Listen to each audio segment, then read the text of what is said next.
Yan, good morning mga farmers, no. Ito po yung ating lungpin na tinanim, no.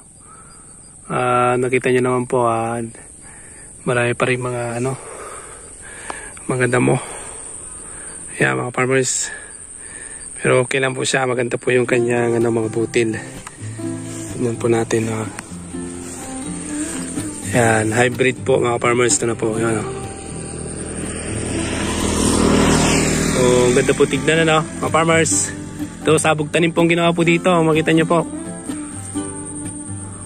Kaya po tingnan ganda po yung kanyang butil. Hybrid na lungpin 2096. Yan mga farmers. Ang ganda po. Ito po yung update po mga farmers na tanim po natin na sabog tanim. Yan. Tingnan po natin.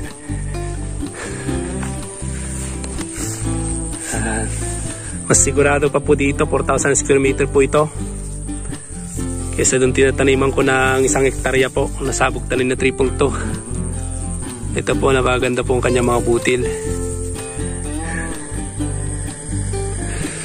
Kapansin mo kapag maganda po yung palay, yung konti po yung damo po niya, puro dahon po ng palay yung nakikita mo, yung dulo po niya.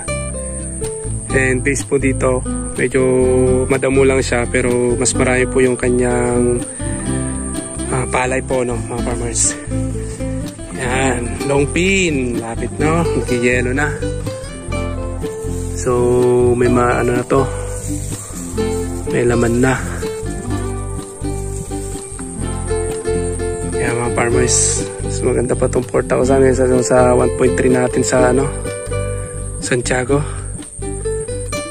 So ito po yung ating binukit mga farmers at sabog tanim pong ginawa. Ang sikreto lang naman po nito, kumpletuhin mo yung abono. Tapos dapat pumapuksan po yung mga damo po na yan. Pero marami po damo siya noon kaya lang meron pa rin siya. Pero okay na lang kasi mas malaki na yung mga palay kaysa dun sa mga damo. So ito naman po yung isa po na bukid po natin. Dito po na irrigated po. Yun pinakita ko po rin po sa inyo na lungpin, irrigated din po mga farmers. So makita nyo po mga farmers, ang ganda po tingnan po wala po masyadong damo. And sa ganito pong days po niya, yumuyuko na po siya. So ang ginawa rin po dito mga farmers ay sabog tanim. Yan. At ang ganda po ng kanyang haba po ng kanyang uhay, kung makita nyo po siya. Lapitan natin mga farmers. Yan. Hindi ko na matandaan kung anong variety po ito, kung 3.2 o ano pong variety. Ayan, ang haba pong kanyang uway. So nasa stage na po siya ng ng milky stage. Nagkakalaman na po mga farmers. So ganda po tingnan po mga farmers, wala po masyadong damo. Yan. So yan, dito mga farmers, ang ginawa po namin dito, sabog tanim po lahat po mga tanim po namin, At nakita nyo naman po yung epekto po niya, maganda rin po yung tayo po ng palay at mahaba, Makita mo yung puno po niya, talagang mahaba po siya.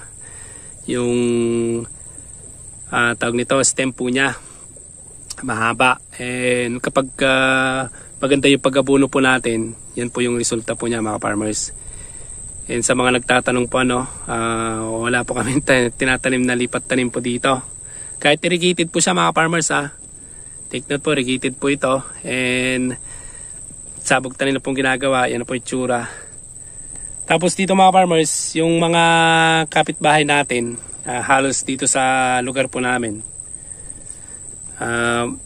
lahat po nag-yellow na, nag-golden yellow na yung mga tanim po nila na palay. So ibig sabihin malapit na pumanim po ngayon. Nagbibilang na lang po ng mga buwan or weeks. Ito po, malapit na rin po ito. Kahit ganyan, nasa milky stage na po siya. Malapit na rin po yung mga farmers. So dito po sa amin, may mga nag-ani na nga po, mga nauna po mga farmers. Nakapag-ani na po sila, yung mga nauna. So dito sa amin, sa part po namin, kung makita nyo po sa dito, medyo malayo po mga farmers. Nag-golden yellow na. So yan po yung